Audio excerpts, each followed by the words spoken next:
안녕하세요. 특일남입니다. 여러분, 논문 잘 쓰고 계신가요? 아니면 현재 논문 작성 계획을 세우고 계신가요? 논문 정말 쉽지 않죠? 저 역시 그렇습니다. 석박사 학위 논문을 쓰면서 또 등재지 학술 논문을 쓰면서 저에게도 정말 쉽지 않은 과정이었는데요. 제가 느꼈던 점과 또 여러분들께 추천해드리고 싶은 방안들, 그 몇 편의 영상들을 여러분들께 해드리고자 했습니다. 이번 영상에서는 논문 쓰기의 첫 번째 영상으로서 학위 논문에 대한 이야기를 좀 해드리고자 합니다. 바로 학위 논문의 작성 절차와 그 절차별 특이사항에 대해서 말씀해 드리도록 하겠습니다. 혹시 여러분들께 편협된 정보를 드리면 안 되기에 여러 대학원들 상황도 좀 비교해 보았고요. 해외 대학원 과정도 제가 좀 조사를 해서 알아보았습니다. 꽤 비슷한 점이 많더라고요. 공통적이었던 사항들, 좀 가장 일반적인 내용들 위주로 상세하게 설명해 드리도록 하겠습니다.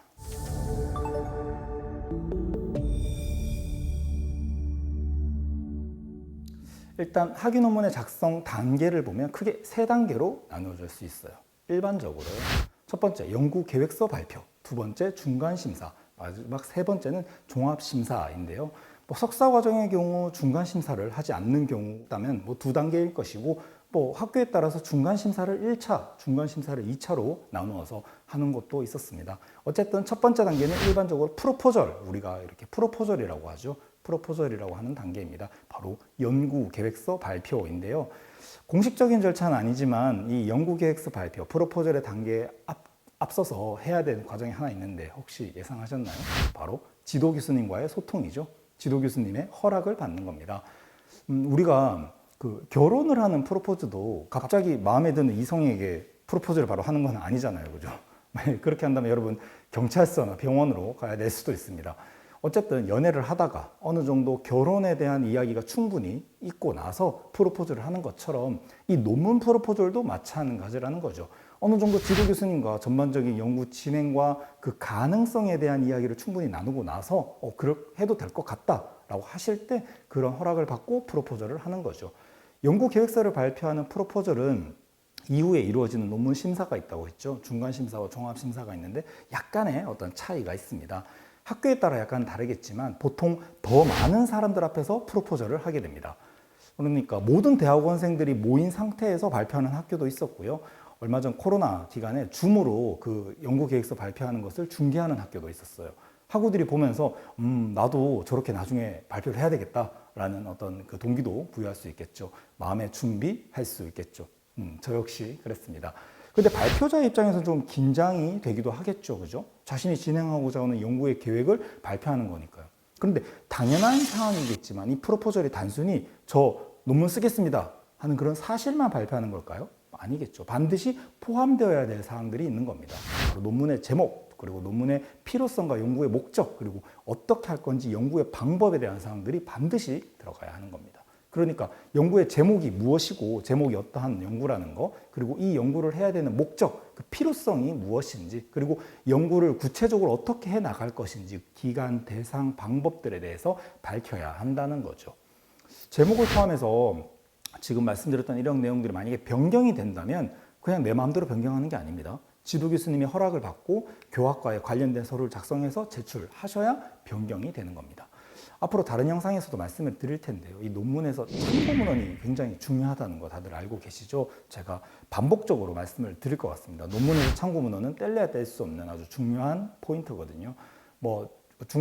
중간 심사와 종합 심사에서도 마찬가지인데, 따라서 프로포절 단계에서부터 반드시 참고문헌 정리를 정확하게 꼼꼼하게 해 놓으셔야 된다는 겁니다. 연구 계획서를 제출하는 거, 프로포절 발표 PPT를 만들겠죠. PPT를 하는 프리젠테이션에도 그 참고문헌 표기, 그리고 마지막 페이지에 어떤 참고문헌을 이용했는지에 대한 리스트를 반드시 정확하게 작성하셔야 된다는 거죠. 여러분들이 나중에 자료를 보실 때도 도움이 될 거예요. 이 표는 어떤 논문의 어떤 내용을 참고했다라고 확인하는 것도 도움이 되겠지만, 이후 여러분들 참고문헌 그 정리하는 과정에서도 이렇게 도움이 될 것이고, 더 나아가서 나중에 디펜스 과정에서, 심사 과정에서도 특정 심사위원이 물어보는 거예요. 이건 어떤 내용인가 했을 때, 어떠한 몇 년도 연구에 이 부분을 제가 인용했습니다 라고 할 수 있는 거거든요. 그래서 정확하게 디펜스 할 수 있는 그런 그 방법적인 차원에서 참고문헌을 정리하실 수 하셔야 한다는 거죠. 꼼꼼하게 정리하셔야 됩니다. 또 프로포즈를 포함해서 이후 심사 과정에서 중요한 사항 한 가지 더 말씀드리면요. 아직은 여러분들이 완성되지 않은 그 논문 진행 과정을 심사해 주는 분들이 계시죠. 우리가 논문 커미티라고 하는데요. 이 심사위원들에게 자료를 미리 제공해 드리는 것이 아주 중요한 사항입니다. 솔직히 그 심사 프로포즈를 포함해서 중간심사, 종합심사 그 심사 공간, 그 시간이 제한되어 있거든요. 그 심사 시간과 공간이 제한되어 있는 곳에서 심사위원들 커미티가 그거 모두 확인하고 거기에 대해서 정확한 평가하고 뭐 조언까지 대안까지 제시해 주기에는 시간이 아주 부족한 것이 사실입니다. 그래서 미리 최소한 저는 일주일입니다. 최소한 일주일 전에 관련 자료를 전달해 드리는 것이 중요합니다. 뭐 박사 학위 같은 경우는 굉장히 양이 많으니까 뭐 2주 정도, 길게는 3주 정도 자료를 미리 제공해 드려야 할 것이고요. 미국은 제가 조사해 보니까 막 4주 전에 뭐 드리는 것이 원칙이라고 하더라고요. PDF 파일을 그냥 카톡으로 띡 해서 보내드리는 경우도 있는데요. 그것보다는 대면해서 심사위원들이 3분 또는 5분이면 직접 대면해서 인사를 드리고 인쇄본을 드린다면 아마 좀 더 예의 바르다고 여러분을 평가하시지 않을까요? 간혹 저는 아닌데요. 심사장에서 그렇게 예의 바르게 하니까 심사위원이 너 심사장에서 디펜스 할 때 이런 부분을 질문할 거야 라고 질문을 먼저 이렇게 알려주시는 분도 그런 사례도 있었다고 하는데요. 너무 좋겠죠. 철저하게 답변을 준비할 수 있겠고 이는 또 다른 심사위원들도 보는 거니까 좋은 평가를 받는데 아주 중요한 그런 계기가 되었다라고 하셨습니다.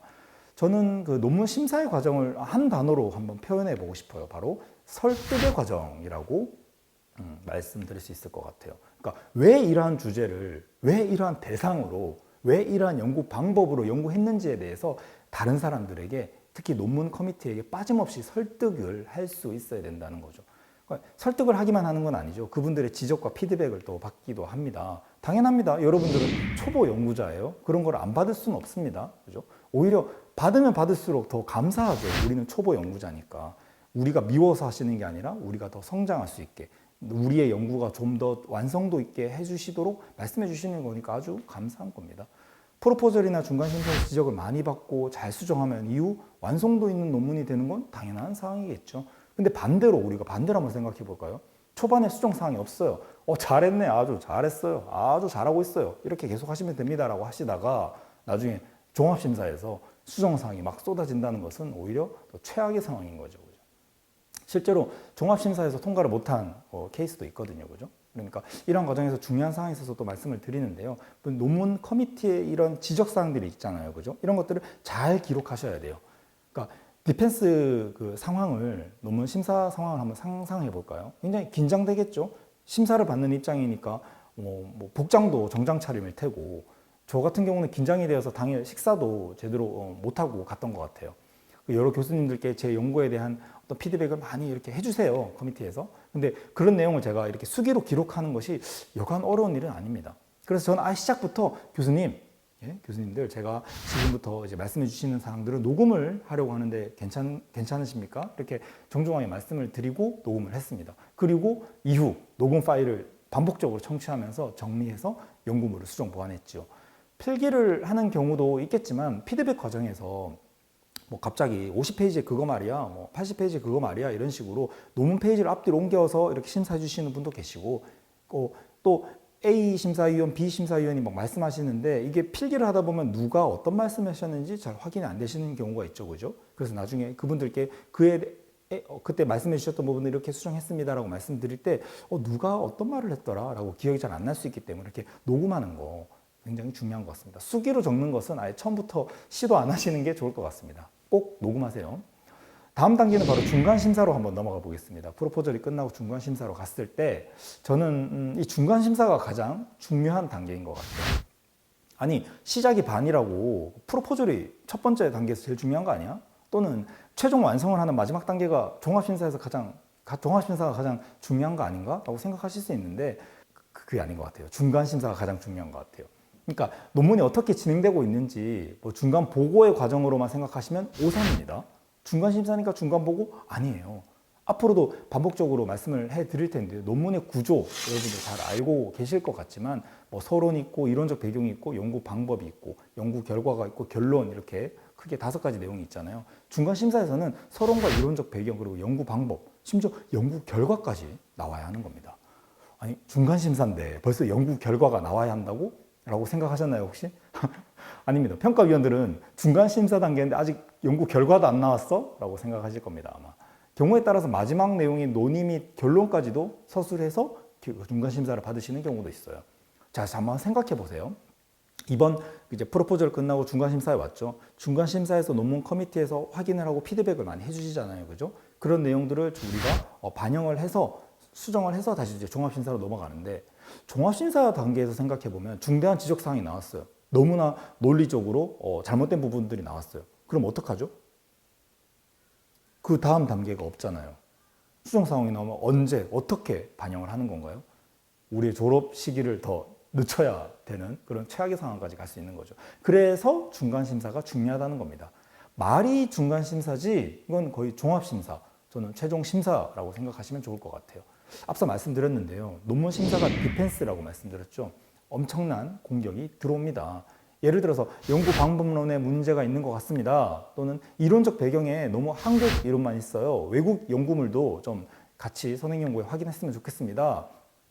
뭐 또 연구 결과를 이렇게 서술했는데 차라리 이렇게 기술하는 게 어떨까요? 더 좋을 것 같은데요.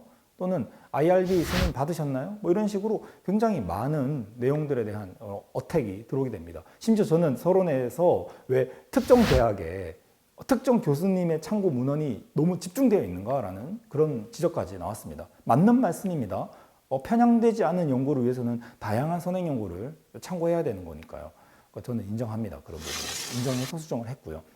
어쨌든 이렇게 많은 공격을 받게 되고 그에 대한 디펜스를 성공적으로 하셔야 하는 건데요. 이후 수정한 내용을 어떤 반영해서 작성하는 자료가 마지막 단계인 종합심사잖아요. 논문 심사에서 이제 이 마지막 종합심사는요, 저는 의외로 가장 편했던 것 같아요. 앞서 말씀드렸지만 이제 모든 게 수정이 다 됐고 논문 커미티에서도 특별한 지적사항이 종합심사에서는 나오지 않았습니다. 역으로 생각해 보면 종합심사에서 많은 지적사항이 나왔다. 이건 프로포절과 앞단계 중간심사에서 통과를 하지 못하는 연구이지 않았을까요? 앞서 중심에서 중간심사에서 지적된 사항들이 잘 반영되었는지 확인한 수준이었고, 그나마 피드백이 좀 집중된 부분이 있었다면 마지막 결론에서 우리가 논의사항 있잖아요. 논의사항에 대한 지적이랄까 어떤 커미티와 함께 이제 이야기, 토론을 할 수 있는 시간이었습니다. 이 연구의 한계점이나 앞으로 어떤 연구가 이어질지, 앞으로 이루어질 연구의 방향성에 대해서도 뭐 이야기 나누는 그런 시기가 있었고요. 저는 종심에서 저뿐만 아니라 다른 분들도 그랬는데 종심에서 가장 많이 듣는 말은 수고했다입니다. 그 전까지 굉장히 날카롭고 좀 무서웠던 그 커미티가 이날만큼은 칭찬을 아끼지 않았던 것 같아요. 이렇게 종합심사 통과 서명을 받게 되고요. 이후는 대학 도서관에 자료를 제출하는 것을 포함한 어떤 행정적인 절차들이 여러분들을 기다리고 있고요. 날짜 맞게 잘 제출하시고 기다리시면 졸업식에 참여하게 되는 겁니다. 여러분도 하루빨리 그날이 오기를 진심으로 기원하겠습니다. 이상 특수교육 읽어주는 남자였습니다. 감사합니다.